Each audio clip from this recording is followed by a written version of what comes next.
Assalamualaikum warahmatullahi wabarakatuh. Selamat pagi, selamat siang, atau selamat sore. Kita kembali lagi ke kuliah analitika data bersama saya, Ruli Tri Cahyono. Akan membahas masuk ke minggu ketiga. Hari ini kita akan memberikan materi tentang jenis-jenis data dan proses akuisisinya.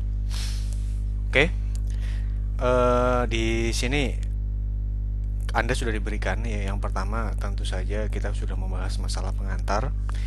Jadi kalau di minggu 1 dijelaskan kira-kira era keberlimpahan data itu apa saja dampaknya, kemudian bisnis yang dulunya berbasiskan manual sekarang menjadi digital dan juga tanpa kertas atau paperless, tentu saja akan memberikan dampak yang sangat besar terhadap kehidupan manusia. Tapi secara khusus di sini kita membahas untuk kasus-kasus di bidang kita, di bidang teknik industri.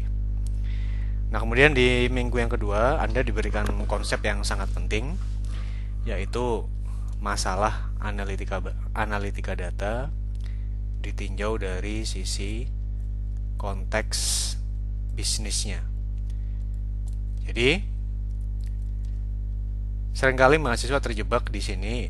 Anda langsung yang disebut di sini melakukan proses data acquisition gitu ya, atau akuisisi data, kemudian langsung membuat model, kemudian melakukan evaluasi dan seterusnya, tapi sebetulnya tidak terlalu membahas masalah konteks bisnisnya. Sehingga apa, nanti pada saat sudah selesai atau sudah mendapatkan hasilnya, bisa jadi apa yang Anda kerjakan itu tidak terlalu cocok dengan yang dibutuhkan oleh kebutuhan di industri tersebut.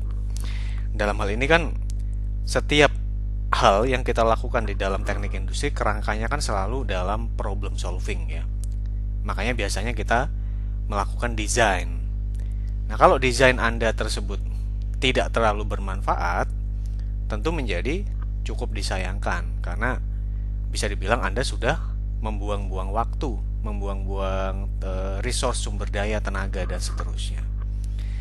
Maka di minggu kedua itu mengapa Anda diberikan banyak hal mengenai bagaimana kemudian kita bisa melihat sebetulnya konteks bisnisnya ini apa. Dan ini bersambung ya.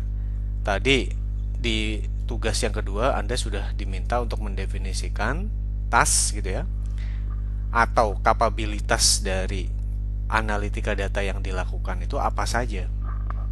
Apakah misalnya dia cukup melakukan proses klasifikasi, atau dia harus melakukan estimasi, clustering, begitu ya. Itu biasanya harus kita definisikan dengan sangat jelas di awal sekali, karena kalau tidak nanti Anda pada saat nanti sudah keluar solusi ya, proses implementasinya kembali itu menjadi merepotkan kalau konteks bisnisnya tidak tepat ya. Apalagi kalau kita berbicara masalah transformasi digital ya. Transformasi digital ini kan pada dasarnya kan kata kuncinya satu kalau menurut saya. Bagaimana Anda bisa mengubah model bisnis ya, bisa mengubah model bisnisnya.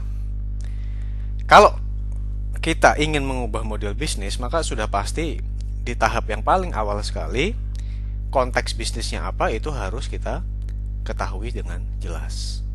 Nah, baru kemudian setelah kita membahas ini di minggu lalu, sekarang secara khusus kita akan membahas bagaimana memperoleh atau mendapatkan data itu seperti apa. Dan materi kita dimulai. Yang pertama adalah Anda akan diberikan penjelasan jenis-jenis data itu apa saja, baik yang konvensional maupun yang non-konvensional. Kalau yang konvensional, secara umum kita sudah membahas dengan cukup banyak pada saat Anda sudah mengambil kuliah statistika. Ingat ya, seperti yang dijelaskan pada kuliah di minggu pertama dan minggu kedua, yang disebut sebagai modelnya itu, tadi kan kita berbicara ada satu tahapan yang disebut sebagai modelnya. Tetap saja dia berbasiskan model-model statistikanya tersebut. Dan juga mungkin beberapa ada model matematis. Saya sudah membahas bahwa paling tidak kalau yang di teknik industri ITB, arah dari pemakaian atau pemanfaatan analitika data itu ada dua. Yang pertama adalah untuk pemasaran, dan yang kedua untuk operations, misalnya untuk logistik atau apapun. Saya banyak membahas untuk masalah ini. Jadi baik secara konseptual maupun studi kasus, nanti kita akan melihat lebih banyak ke operations ya. Karena mohon maaf kalau untuk yang marketing memang saya tidak banyak menekuni itu. Saya tidak banyak penelitian di situ. Nah, tapi memang kalau Anda lihat pada permasalahan marketing biasanya banyak sekali model-model statistika yang dipakai. Jadi mungkin orang lupa bahwa sebetulnya ada juga model matematika yang dipakai di sini. Artinya apa kalau kita berbicara model begitu ya, yang sudah Anda pelajari pada saat penelitian operasional atau pemodelan sistem, itu kan selalu membutuhkan data. Nah, sekarang datanya akan diotomasi cara mendapatkannya. Nah, otomatis karena datanya berubah, mungkin ada beberapa fitur dalam model matematisnya tersebut yang harus berubah juga. Contoh kalau kita berbicara OR. Di linear programming sekarang ada asumsi yang sangat mendasar bahwa linear programming itu statis. Artinya apa? Kalau kita berbicara memberikan di sini himpunan A, ada A1, A2, dan seterusnya sampai dengan A yang ke N. Ini tuh sudah given, sudah diketahui dari awal. Nah, tetapi bagaimana kalau A itu tidak lagi menjadi statis, tapi sekarang A merupakan fungsi dari K, yang mana dia A berasal dari K-1, K itu adalah waktu, kemudian dikurangi apa? Dikurangi dari dari A yang sudah saya pakai, katakanlah ini adalah U K-1, ditambah atau union dari sesuatu yang baru, katakanlah misalnya saya sebut sebagai himpunan B. Artinya apa? Kita berbicara data yang ada sekarang. Ini kita berbicara data yang ada sekarang. Itu adalah data yang berasal dari periode sebelumnya ditambah dengan data yang sudah dipakai untuk menyelesaikan masalah.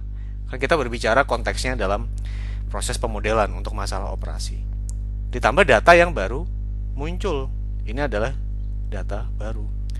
Dengan hal ini kita memberikan konsep bahwa prosesnya itu adalah proses yang real time. Itu kalau dari sisi proses, ya. Jadi kurang lebih dari sini saja, dari ilustrasi matematis yang sangat sederhana ini kita bisa membayangkan sekarang kompleksitas dari masalah akuisisi data tersebut. Contohnya apa sih kalau kita berbicara? Kalau kita berbicara pada pemodelan OR ya. Pada pemodelan OR berarti kan yang ada di sebelah kanan ini kan tidak terjadi karena modelnya statis. Misalnya Anda melakukan proses penjadwalan atau Anda ingin mencari solusi untuk proses transportasi. Datasetnya kan sudah diberikan di awal semuanya. Kondisi jalannya, kemudian masalah apa tuh namanya? Misalnya permintaannya. Itu tidak bisa diubah, atau kalau diubah Anda harus melakukan running ulang terhadap modelnya tersebut. Nah, tapi kalau dalam paradigma yang sekarang tentu saja semuanya menjadi real time, ya. Itu kalau dari prosesnya. Kembali kalau ke jenis-jenisnya, ada jenis data yang sifatnya non konvensional. Misalnya, kalau kita berbicara pada opini, itu adalah contoh data yang non konvensional. Kita bisa mengecek kira-kira kalau Cristiano Ronaldo dia sedang menjadi endorser untuk sebuah produk fashion. Daripada saya langsung meluncurkan di pasar, mending saya minta Cristiano Ronaldo untuk memakai produk tersebut, kemudian posting di Instagram, testing the water. Anda melihat apa kemudian? Melihat komentar orang di Instagram tersebut. Dan Ronaldo, saya tidak follow Ronaldo ya, cuma mungkin yang follow dia mungkin udah ada puluhan juta orang. Dari situ kalau Anda bisa melakukan proses text mining dengan baik, Anda akan bisa mendapatkan kira-kira kecenderungan pasar itu ya, berdasarkan opini orang tadi kira-kira bagaimana. Nah, itu kan adalah data yang sifatnya teks. Yang mana kalau kita berbicara tidak perlu jauh-jauh 30 tahun yang lalu. 10 tahun yang lalu saja data yang sifatnya teks ini mungkin sulit kita olah. Bukan karena Anda tidak bisa mengolahnya secara statistika, tetapi mendapatkannya kan tidak ada medianya. Kalau dulu Anda ingin mendapatkan opini, ya Anda harus melakukan proses wawancara. Itu karena tadi prosesnya kita masih secara konvensional. Ya. Berikutnya nanti kalau kita sudah diberikan materi, jadi nanti kita akan membahas apa saja jenis-jenis data baik yang konvensional maupun yang non konvensional. Mungkin saya akan memberikan dengan satu contoh yang akan saya tuliskan di slide-nya, ya. Baru kemudian nanti kita akan masuk ke sebuah materi mengenai apa masalah data tersebut dan juga yang disebut sebagai feature engineering. Bagaimana kemudian kita bisa membahas masalah feature-nya itu dengan cukup rinci ya. Anda bisa mendapatkan bayangan kira-kira apa yang dibahas tentang data dan feature engineering tersebut. Hingga kemudian kita sekarang masuk ke materi yang pertama, yang mana tadi kita sudah membahas masalah jenis data konvensional. Tadi saya sudah bilang bahwa ini pasti sudah pernah Anda dapatkan pada saat Anda kuliah statistika. Ya. Pada saat Anda kuliah statistika pasti sudah pernah didapatkan. Dan kalau kita ingat lagi, apa saja sebetulnya jenis-jenis data tersebut? Yang pertama adalah data yang sifatnya nominal. Nanti akan kita bahas satu-satu. Berikutnya data yang sifatnya ordinal. Berikutnya data yang sifatnya interval. Dan yang terakhir data yang sifatnya rasio. Dari sisi istilah mungkin ada yang berbeda dengan apa yang akan kita bahas beberapa saat lagi. Cuma secara konseptual tentu apa yang kita bahas ini masih relevan ya dengan klasifikasi yang sudah kita pelajari bersama dulu pada saat kuliah probabilitas dan juga statistika industri. Oke? Nah, sekarang kalau kita bagi datanya berdasarkan karakteristik pemrosesan atau karakteristik pengolahan, di situ kita bisa bagi ada dua hal. Ya. Yang pertama, kalau Anda berbicara masalah data yang dapat langsung diolah dengan algoritma atau operasi matematika. Jadi kalau kita kembali ke sini, ya, data itu kan pasti akan dikerjakan dengan model kan.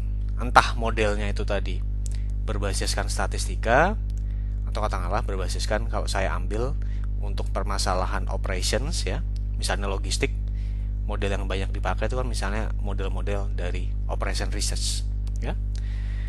Baik untuk masalah model statistika dan model OR, algoritmanya maksudnya di sini ada statistika, ada juga di sini OR. Pasti kan ada proses aritmetika di situ. Misalnya Anda menggunakan regresi, clustering, klasifikasi dan lain sebagainya. Atau kalau di dalam OR ya model itu pasti dipakai misalnya apa? Mencari solusi optimal, di mana Anda melakukan proses perkalian matriks berarti ya, operasi matematikanya. Anda melakukan proses set partitioning dan seterusnya. Kalau data itu langsung dapat dipakai untuk permasalahan-permasalahan yang demikian, maka itu disebut sebagai data yang sifatnya structure. Nanti akan kita contohkan. Tetapi sebaliknya, ya, kalau datanya masih melakukan proses pengolahan, begitu, itulah yang disebut sebagai data yang sifatnya unstructured. yang biasanya data non konvensional itu jatuhnya di sini. Jadi kalau berbicara di sini adalah data yang mungkin kita sebut sebagai data yang konvensional. Ini adalah data yang pada sisi yang satunya data yang sifatnya non konvensional. Nah, contohnya bagaimana? Kita akan memberikan dengan sebuah ilustrasi dari salah satu aplikasi dari sebuah operation system, yaitu misalnya sistem logistik ya. Saya keluar dulu. Sekalian saya berikan nomor halaman.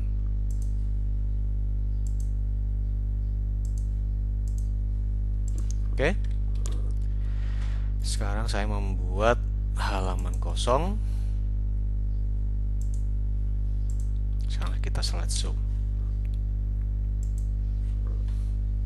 Oke.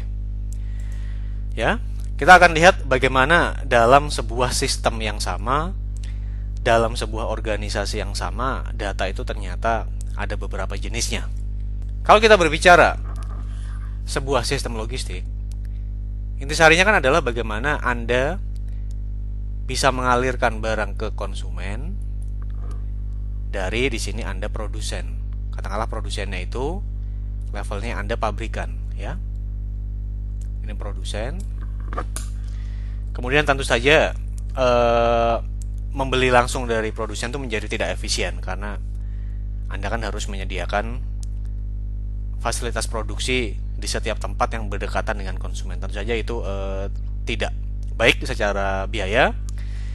Maka biasanya Anda punya, katakanlah di sini saya tidak pandai menggambar ya. Jadi sebisanya saja. Ya. Ini mungkin kita sebut sebagai retailer atau toko. Nah, kemudian retailer mungkin juga tidak langsung mengambil dari produsen. Dia akan mengambil dari yang disebut sebagai gudang atau warehouse atau distribution center. Di mana alirannya adalah konsumen mengambil dari retailer, retailer dari distribution center, dan distribution center dari aktivitas produksi. Ya, kira-kira seperti itu. Tentu saja dalam praktik jumlah dari distribution center ini bisa jadi tidak hanya satu. Retailer pun sama, begitu pula konsumen, ya. Jadi kalau saya gambarkan sekarang, mungkin sekarang banyak sekali konsumen atau konsumen itu banyak, ya. Mungkin juga retailernya di sini kita punya banyak retailer. Yang pasti, tapi tidak akan sebanyak konsumen, ya. Makin ke kanan jumlahnya makin menyusut. Karena kita punya satu, mungkin ini 5, mungkin 10 konsumennya, ya mungkin kalau satu retailer melayani 1000 orang, tadi kalau kita punya 10 berarti mungkin ada 10.000 konsumen. Nah, kita lihat ya. Konsumen tentu saja dalam hal ini dia membutuhkan pesanan, dia pesan ke retailer, begitu pula DC akan pesan ke pabrik dan seterusnya. Mungkin kalau Anda mau tarik lagi ke atas begitu ya, dia juga akan melakukan pemesanan ke suppliernya sendiri, supplier bahan mentah untuk diproduksi.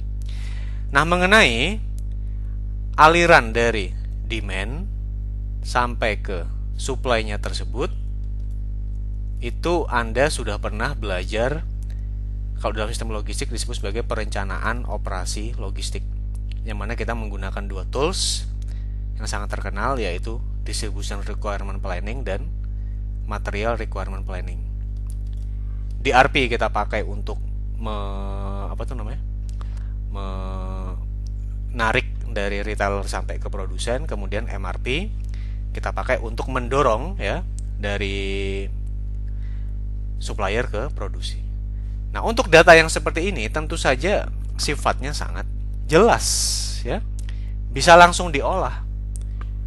Dan tanpa software yang terlalu canggih begitupun perhitungannya bisa dilakukan dengan mudah asal datanya tercatat dengan baik begitu ya. Artinya kalau barang itu datang dari DC ke retailer, dicatat di barcode, itu langsung terupload ke sistem. Begitu pula kalau retail barangnya dibeli oleh konsumen, otomatis barangnya juga berkurang karena di barcode-nya dia tercatat. Nah, ini adalah data yang konvensional kalau Anda berbicara demikian. Tetapi bagaimana kemudian kalau kita berbicara sekarang Sekarang saya tidak puas hanya dengan operasi yang standar seperti ini. Saya ingin lebih. Mengapa? Saya punya dugaan bahwa pelanggan saya itu tidaklah sama. Ada satu pelanggan yang saya gambarkan besar di sini. Dia membeli volumenya banyak, kemudian juga dari sisi mata uang juga besar. Jadi volumenya besar, begitu, dari sisi mata uang juga banyak. Sebaliknya ada pelanggan yang kecil-kecil begini, ya, volumenya kecil, yang saya beli juga tidak banyak, yang dia beli maksudnya. Kemudian ada mungkin pelanggan yang di tengah-tengah dengan profil yang saya belum tahu. Nah, sekarang bayangkan, datanya apakah kita punya basisnya? Oke, saya punya, tapi apa? Apakah sudah pasti? Apakah ini data penjualan? Apakah penjualan per waktu? Apakah penjualan diklasifikasikan dengan apa? Barang yang dia beli dan seterusnya? Ini menjadi tanda tanya. Sehingga apa?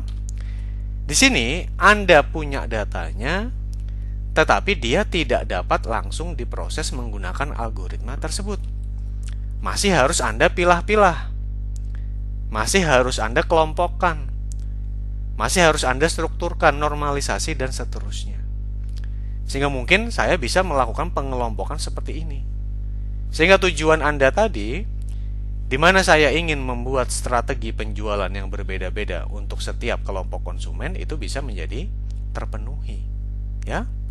Kalau data mengenai yang lainnya, pemrosesan, perencanaan operasi logistik, dari mulai dia beli berapa, pesan berapa ke DC pesan berapa ke produsen, itu adalah data yang sifatnya konvensional, bisa langsung diolah. Belum lagi kalau Anda mempertimbangkan opini pelanggan. Oh, saya punya pendapat bahwa sekarang saya merasa bahwa servis yang saya dapatkan dari retail ini turun, tidak seperti periode-periode sebelumnya. Nah, itu juga merupakan sebuah permasalahan yang berbeda lagi. Bagaimana kemudian cara kita menyaring opini tersebut? Kalau Anda berjualan online, mungkin dari komennya. Tapi kalau di sini bagaimana? Apakah dia Anda minta untuk memberikan semacam opini, Anda tanya, kemudian Anda rekam?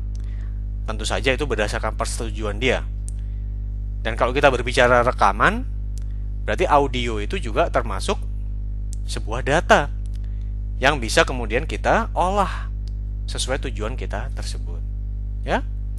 Jadi dari sini Anda bisa lihat bahwa dalam satu organisasi yang sama saja, data tersebut ternyata bermacam-macam. Ada data yang sangat jelas, ada juga data yang harus saya olah terlebih dahulu sehingga saya bisa memprosesnya sesuai dengan tujuan yang saya harapkan. Oke? Anda bisa menggunakan contoh yang lain. Misalnya kalau saya melihat dari sistem transportasi, itu ya. Saya mengukur, ini pernah saya contohkan, di lampu merah ini kira-kira ada berapa kendaraan yang mengantri. Oke. Kalau Anda melakukan pengamatan secara langsung, tentu saja data semacam ini bisa langsung kita olah. Tetapi bagaimana kalau misalnya data itu saya dapatkan dari Google Maps yang pernah saya contohkan, di mana Google Maps punya indikator merah, kuning, dan juga hijau, dan juga coklat gitu ya. Coklat berarti sangat padat. Kalau indikator itu yang dipakai, apakah bisa langsung diolah? Mungkin tidak.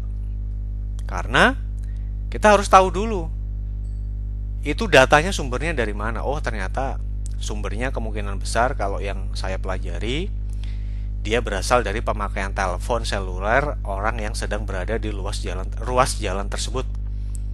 Sehingga kalau yang pakai telepon seluler banyak, sehingga kita bisa tahu kira-kira berapa kepadatan yang ada di sini. Itu kan harus melakukan proses pengolahan dulu, ya. Kemudian juga apakah jam-jamnya tersebut ada pengaruhnya terhadap merah, kuning, hijau, dan seterusnya. Itu juga merupakan sebuah data yang sifatnya unstructured. Nah, di sini di bagian yang pertama ini kita akan membahas jenis data yang structure atau data yang terstruktur, yang tadi kata kuncinya adalah dapat langsung dihitung dengan operasi matematika. Itu jenisnya apa saja? Nah, kalau kita bahas di sini sekarang, ya, ada beberapa jenis.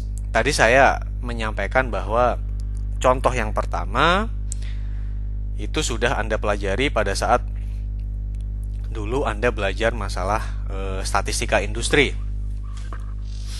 Maka kita bisa bagi sekarang.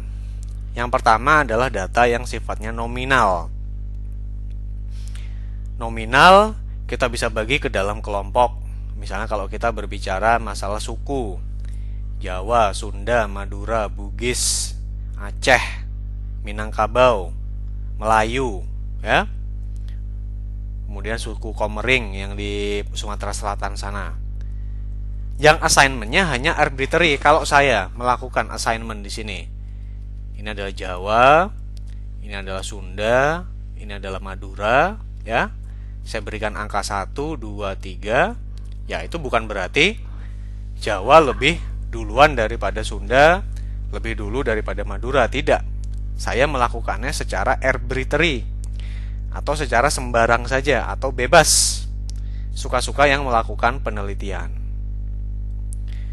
Kemudian, kalau saya berbicara data yang nominal, tetapi data yang hanya ada dua kelompok di sini, maka itu disebut sebagai binomial. Misalnya kalau dalam sistem demokrasi di Amerika Serikat, di mana kita hanya punya dua partai. Yang pertama adalah Partai Republik yang konservatif, gitu. Kemudian di sini Partai Demokrat yang biasanya membawa ide-ide baru. Itu bisa saya bagi. Tetapi di sini pun juga tidak ada keterangan bahwa apakah Republik itu lebih dahulu atau lebih baik daripada Demokrat dan seterusnya. Ya, itu kira-kira kalau kita menganggap ya atau menganalisis sebuah kelompok dalam hal ini. Oke, sekarang di sini kemudian kita juga punya data yang structure begitu ya, yang sudah sangat jelas klasifikasinya apa. Itu bisa langsung kita olah, yang kita sebut sebagai data yang ordinal. Contohnya bagaimana? Kalau ordinal, dia tetap dibagi ke dalam kelompok, tapi kelompoknya itu bernomor. Nomornya tidak arbitrary. Nomor yang lebih tinggi mengindikasikan bahwa dia memiliki kualitas yang lebih tinggi. Contohnya kalau saya mengelompokkan kebudayaan, misalnya saya kebudayaan itu kan banyak ya, misalnya tari-tarian, kemudian tulisan, kemudian sastra. Saya mengelompokkan, saya tulis begitu. Oh, kebudayaan yang pertama misalnya Cina, nomornya 1. Berikutnya mungkin Mesir, nomornya 2. Mungkin yang berikutnya adalah kebudayaan Yunani, nomornya 3. Artinya apa? Kalau kita lihat urutannya, urutannya adalah berarti di sini dia secara tidak langsung mengimplikasikan bahwa yang nomornya lebih awal adalah budaya yang lebih tinggi. Kalau berdasarkan bukti-bukti sejarah, Cina lebih dulu daripada Mesir, dan Mesir lebih dulu daripada budaya Yunani. Begitu pula kalau Anda melakukan klasifikasi begitu ya. Misalnya IPK. Ini adalah mahasiswa yang kelompok IPK-nya 3,5 sampai 4. Yang di sini 3 sampai 3,5. Yang di sini adalah 2 sampai 3. Maka ini juga menunjukkan nilainya. Yang saya berikan di sebelah kiri itu tentu saja dianggap lebih tinggi kastanya daripada 2, dan 2 kastanya lebih tinggi daripada 3, tapi tetap dia berbasiskan sebuah kelompok. Nah, kemudian kalau kita lihat itu adalah kalau kita berdasarkan kategorinya ya. Ada juga kemudian data yang disebut sebagai ini kalau data yang sifatnya kelompok ini ya, contoh nanti pada saat Anda membahas opini begitu ya. Opini kan akan Anda kelompokkan. Misalnya tadi kita berbicara Cristiano Ronaldo memakai baju baru, rancangannya siapalah desainer ya. Akan ada opini, opini yang suka, ada opini yang tidak suka. Itu adalah data kategorikal, kita sebut sebagai data yang sifatnya non-metrik, tidak dapat langsung diolah ya. Bukan tidak dapat langsung diolah, maksudnya membutuhkan beberapa manipulasi supaya Anda bisa mengolah itu untuk model yang operasi-operasi matematika yang Anda harapkan, entah dengan tabulasi, frekuensi, atau apapun. Nah, tapi kalau yang berikutnya, ada data yang lain lagi yang disebut sebagai data yang numerik. Numerik itu apa? Misalnya tadi kalau kita di jalan raya, kita berbicara masalah proses perhitungan diskrit. Diskrit itu apa? Kalau dulu di teori probabilitas, variabel acak yang sifatnya diskrit, berarti kan kalau saya memiliki titik minimum A ke titik minimum B, maka jarak antara AB ini, di antara jarak ini, set dari anggota-anggota himpunannya tersebut dapat saya lakukan diskritisasi. Dapat saya hitung dengan jelas pemisahnya ada berapa. Itulah yang disebut sebagai variabel numerik atau variabel yang diskrit. Contohnya apa? Kalau kita berbicara antrian, berarti yang paling sedikit kalau di jalan raya itu, dari data historis saya ada 0 mobil. Yang paling banyak di sini ada 100 mobil.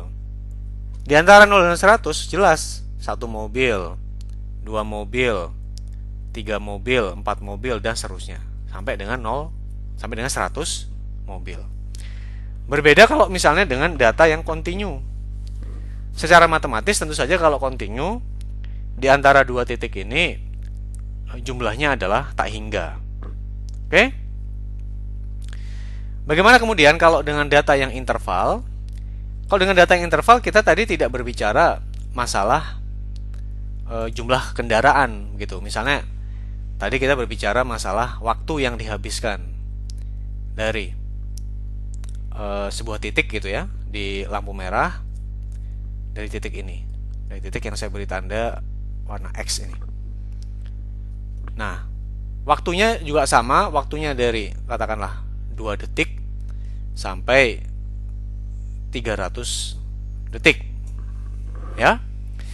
Di antara angka 2 sampai 300 itu kontinu. Tapi nilai kontinu ada yang memiliki 0 mutlak ya.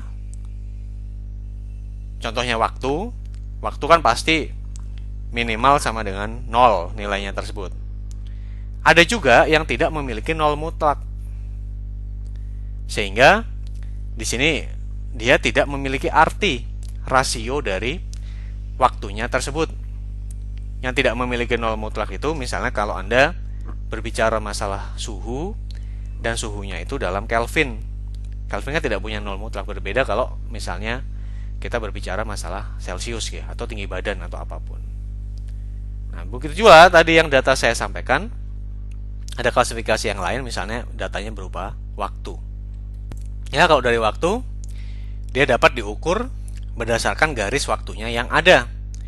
Dan tergantung dari periode datanya. Misalnya apakah Anda mengukur secara harian gitu ya, kalau kita berbicara Anda ingin mendapatkan data pendapatan, atau Anda ingin mengukur bulanan atau mingguan dan seterusnya. Itu kita berbicara jenis-jenis structure data ya. Tapi tadi yang tidak boleh Anda lupakan, structure data tersebut ada yang sifatnya nominal, binomial ordinal itu dengan non-metrik dan seterusnya. Ini saya lupa ya menjelaskan bahwa untuk proses counting yang diskrit biasanya distribusi Poisson ya. Kalau kita berbicara masalah kedatangan begitu, Anda kan diminta misalnya P X sama dengan 0 berapa, kemudian P X lebih besar sama dengan 2 itu berapa. Berarti kalau dalam kasus ini berarti kan dia akan sama dengan 1 minus P X kurang dari 2 ya, karena kalau yang di sini kan berarti kan dia akan menuju ke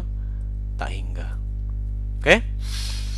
Sekarang kita lihat, tadi kita sudah membahas mengenai jenis-jenis data yang konvensional. Sekarang kita akan lihat jenis data yang sifatnya non konvensional. Kita ada beberapa slide sampai kita akan bahas yang disebut sebagai metadata, ya.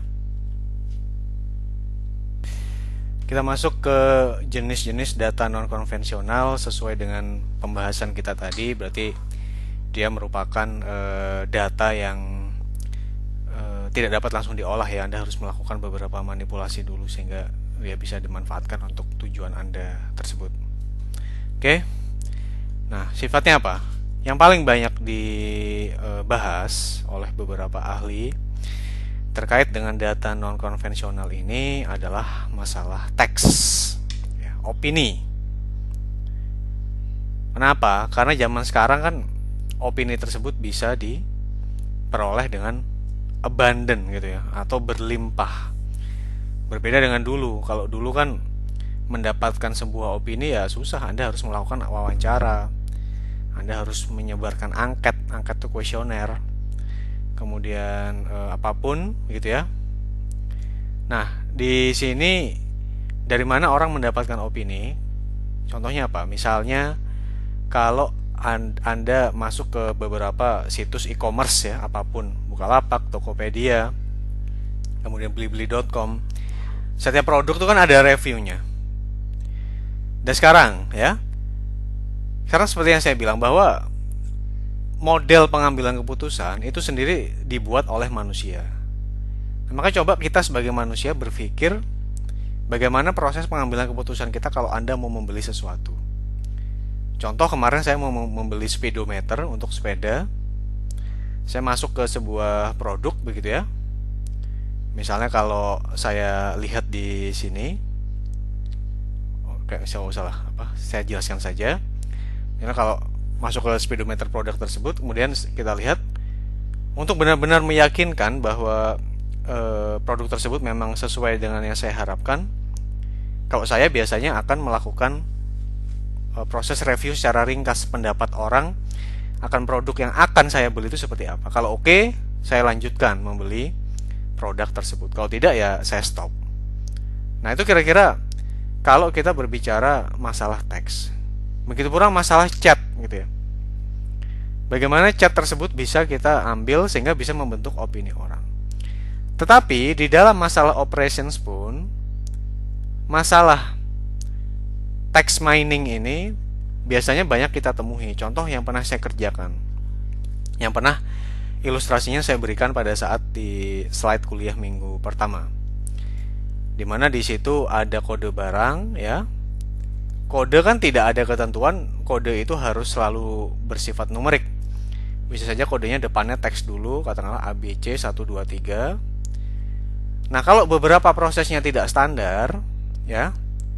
Misalnya kalau barang apapun yang berkaitan dengan panci, ya, panci ukurannya itu harus saya tulis katakanlah ini pan gitu, ya, atau panci lah. Kalau pen takutnya nanti dikira wajan.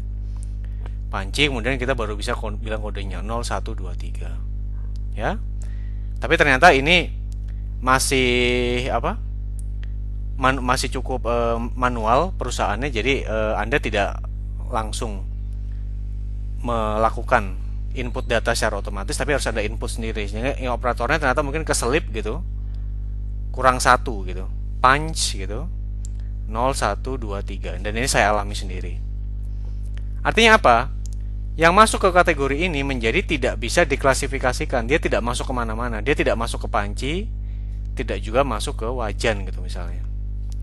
Nah, di sini saya mungkin bisa melakukan text mining. Oh, ternyata mungkin untuk mengantisipasi kesalahan dalam proses pengumpulan data ini, data penjualan, saya mengambilnya tidak panci tapi punch saja gitu misalnya.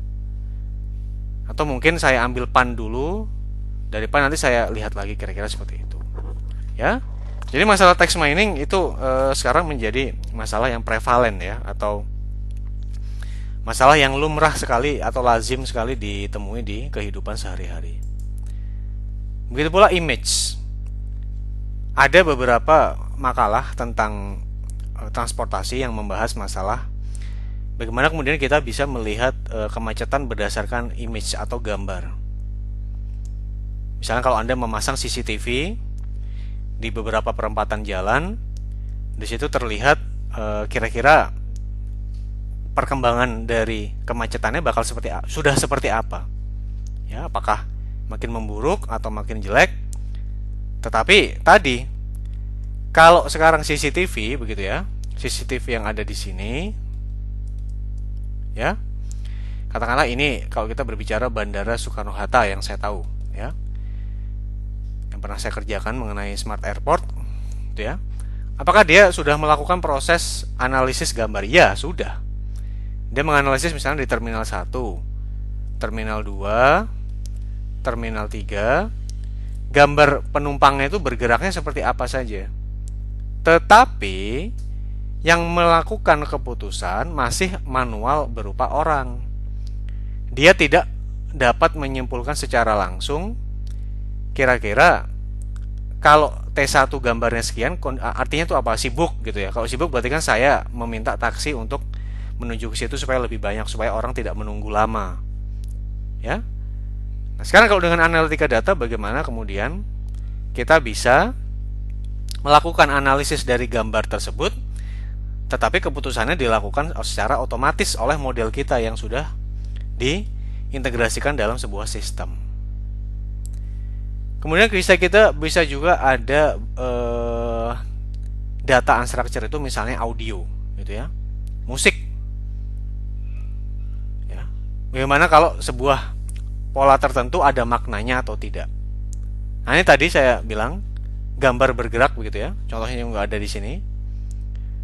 Bagaimana itu bisa dianalisis? Bagaimana gambar itu bisa dianalisis gambarnya itu? Tapi lagi-lagi, yang menganalisis seharusnya bukan lagi berupa orang secara manual. Anda cek gitu. Kalau cek gitu ya kurang smart sistemnya kan. Kalau smart airport begitu, nanti yang akan dibangun untuk bandara-bandara yang baru seharusnya sudah bisa mengakomodasi ini.